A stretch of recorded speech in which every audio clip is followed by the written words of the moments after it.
নমস্কার, কেমন আছেন আপনারা? চলুন আজ তৈরি করি পাউরুটি দিয়ে গোলাপ জামুন। তার জন্য একটা বাটিতে কয়েক টুকরো পাউরুটি হাত দিয়ে ছিঁড়ে নিয়েছি। আপনারা চাইলে মিক্সারে একবার ঘুরিয়ে নিতে পারেন। তারপর দিলাম ছানা, লিকুইড দুধ, আমুল দুধ।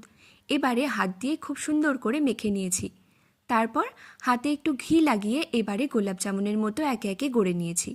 প্যানে সাদা তেল গরম করতে দিয়েছি। তেলটা যখন গরম হয়ে যাবে একে একে গোলাপ জামুনগুলো দিয়ে দেবো। গ্যাসের ফ্লেমটা আমি লোতে রেখেছিলাম, এতে করে খুব সুন্দর করে ভেতরটাও ভাজা হয়ে যাবে। এভাবে উল্টে পাল্টে সুন্দর করে ভেজে নিচ্ছি। যখন দেখবেন এরকম সুন্দর একটা কালার ধরেছে তখন নামিয়ে নেবেন। বাকি একটা প্যানে 1 কাপ চিনি আর দিলাম 1.5 কাপ পরিমাণে জল। তাতে দিলাম 3টে এলাচ আর দিলাম কেসার দানা। এবারে ফুটতে দেব। ফুটে এলে তৈরি করে রাখা গোলাপ জামুনগুলো দিয়ে আবারও 2 মিনিট ফুটিয়ে নেব। তাহলেই তৈরি হয়ে যাবে অপূর্ব এই গোলাপ জামুনের রেসিপি।